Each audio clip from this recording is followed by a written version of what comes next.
আসসালামু আলাইকুম। প্রথমেই গভীর শোক জ্ঞাপন করছি যে মানুষগুলো আজকে মারা গিয়েছেন বা শহীদ হয়েছেন অথবা নিহত হয়েছেন, যে ভাষায় বলি। আজকে ভারতের গুজরাটের আহমেদাবাদে যে এয়ার ইন্ডিয়ার একটা বিমান, ভয়াবহ বিমান দুর্ঘটনা ঘটছে। আপনারা জানেন ইতিমধ্যেই প্রায় 204টা মৃতদেহ উদ্ধার করা হয়েছে।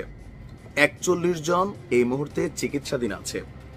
আর যারা চিকিৎসাধীন আছে তাদের অবস্থা আশঙ্কাজনক।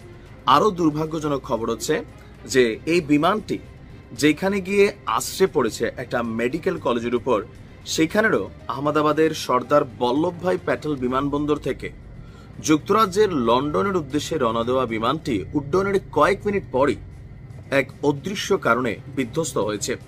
বিমানে টোটাল 242 জন আরোহী ছিলেন। এদের মধ্যে 230